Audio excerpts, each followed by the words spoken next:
Hey broskies, welcome to my review of PULSAR: The Lost Colony, a game by Leafy Games. And it's a game that is going to attempt to capture your heart as a simulator as if you were in a Star Trek captain's bridge.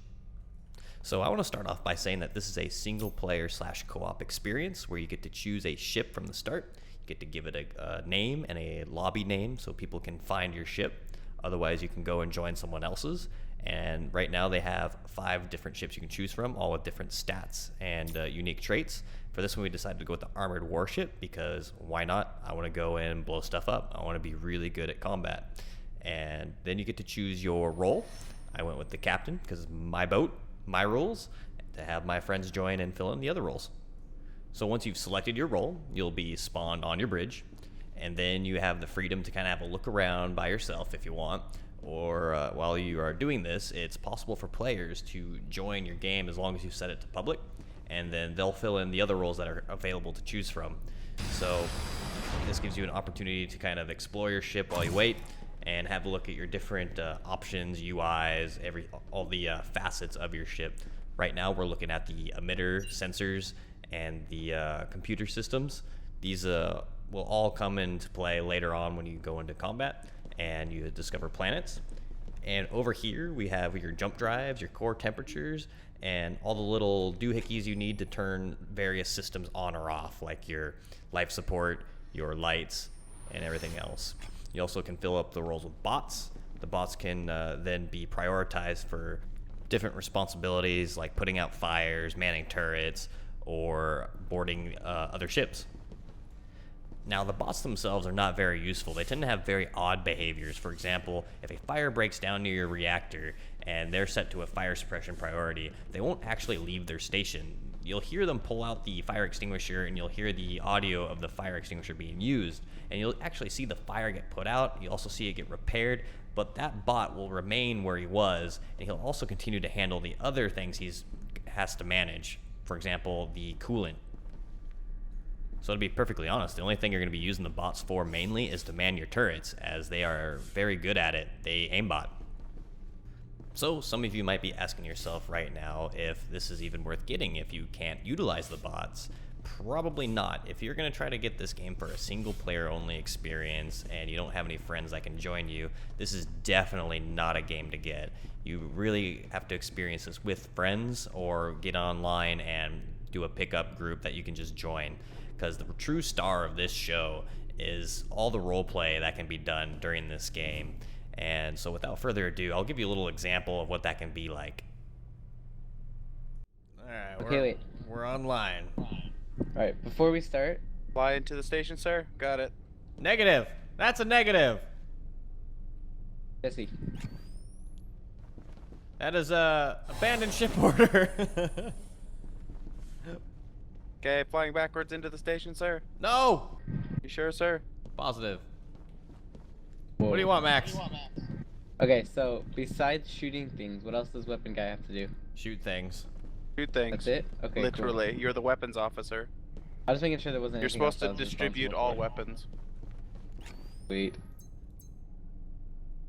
You spin me right round, baby, right round. Alright, so we got a mission.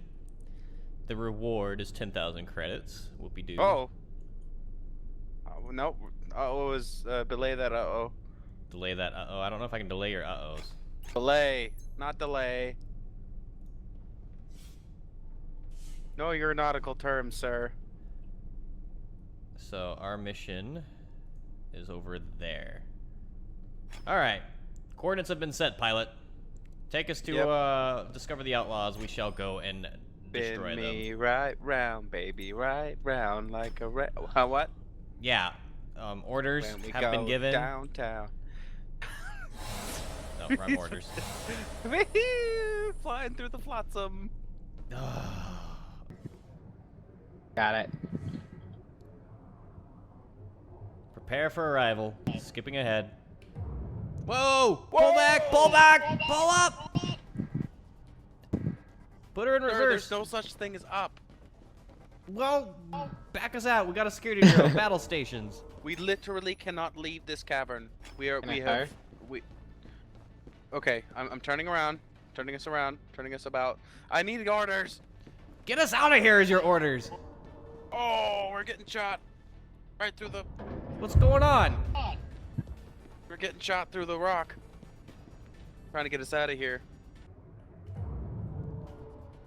The Roomfia, the room.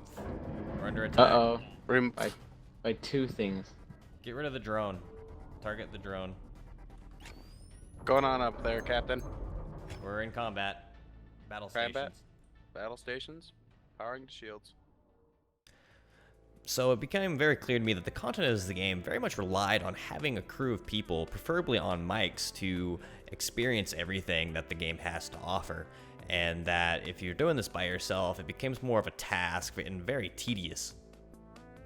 So once you have that team cohesion and you're boarding a ship, alongside that you have team members still on board your own, firing on the ship you're on, or making that decision to not fire on it anymore, you'll want to take it over, which is completely possible. It's absolutely fun to coordinate these decisions on the fly and hopefully even upgrade your ship through this process. Now, as the game progresses, the chaos level, which is a number you can view in your UI, also increases, which I believe is just the difficulty level. As you get your crew stronger and level up, the random encounters you do have will also get tougher as well. You'll fight tougher ships that have more upgrades, and it makes it more interesting when you board the ship to make that decision of whether or not you want to keep it simply because it has those upgrades. And then you can go off, maybe even fight in infected space. Infected space is basically kind of like a zone that's radiated, and as soon as you go in there, your ship is going to immediately start dying, and you need to get out of there. You can also run into infected vessels, which will fight you, and they're some of the strongest vessels in the game. So the rest of the content pretty much feels as though it's revolving around these missions you can pick up from Planet Zero, and as you progress, maybe even somewhere else. I haven't gotten far enough to that point. It's a game that's very difficult to just pick up and play without coordinating with your friends as well. So when you get these missions, you might have to go and fight some outlaws, collect some data, collect supplies, and then return them back to that planet. So you get to do some planet exploration as well. Now, before you drop in on a planet, it's always a good idea to scan the planet. You can scan it for life forms, or if you can breathe on that particular planet, there's a good chance you might need to bring your protective suit. For example, I went on a hot planet where there was a lot of lava. It would have been killing me if I did not wear the exosuit. And also, there was these slimes. We encountered slimes that came out of the lava to attack us, which I thought was pretty cool. It was like having a little ambush while we're just trying to explore a planet that we otherwise thought had no life on it.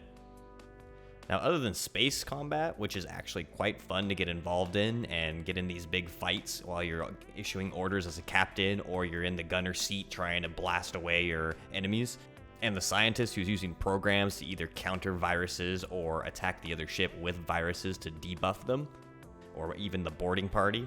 The gunplay is pretty bad. It's very simple. There's no crouching. You just run around, hit fire. And the hitboxes, as far as the robots go and any sort of humanoids, are very small. You need to aim at the chest, because certain parts of the head, your laser fire is just going to go right through it. It's going to go through their legs. You have to aim like above the knees in order to get a solid hit. And weapons do get more powerful, and there are some variations to them, even though they all pretty much are a pistol type of weapon. And that does help diversify the weaponry you can bring along. Some have more piercing damage, like lasers, versus physical type damage. So I feel that this game is very niche. It's one of those games where people are going to be Star Trek fans. They want this bridge captain simulator with their ship. Other games that have done something similar would be like the Guns of Icarus, which is more of an arcade-style deathmatch, but I feel that that could also be incorporated to an extent with this game, similar to how Elite Dangerous did it, where you could kind of be jumping around, and instead of having it be an AI, you can have it be players. But the only problem is, there'd be a balancing issue if you did add the multiplayer, because you can skip jumps and not have to sit for the whole 1 or 5 minute jumps. There's also already rampant cheating that's been exploiting the game. I've come across players that have used cheats to get more money, just instantly put money in their pocket and upgrade their ships to the best gear they can possibly come across. And that would not be good in a multiplayer, PvP-oriented type of environment with this sort of game. But already the developers have decided that this is going to be a single-player co-op experience to the best of their ability, which is probably for the best with what they got right now. So if you look past the graphics and you just take the game for face value at what it is, a simulation of being on a bridge of a ship with a couple of your good buddies role-playing it out, you got yourself a pretty cool game to mess around with. But that's about all it is right now. It doesn't have a whole lot of content, it's quite bare bones, and that it is such a niche game where if you don't have those friends who want to play it with you, it's just going to sit in your library and stay there and be untouched for years.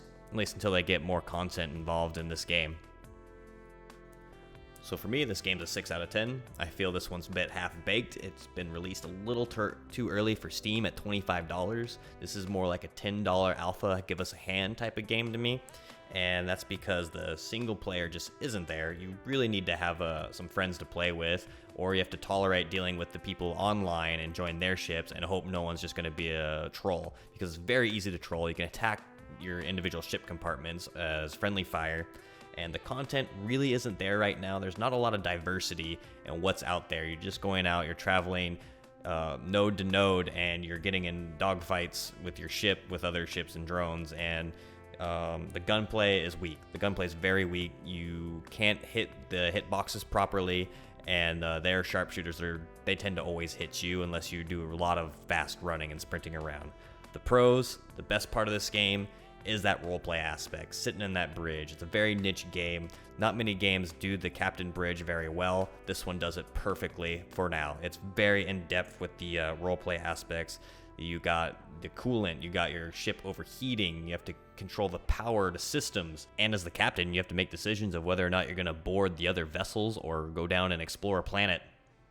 You have all this that you have to work together on and get that ship working perfectly, and then become a force to be reckoned with. So that roleplay aspect is the star of the show, and what really is the saving grace of the entire game.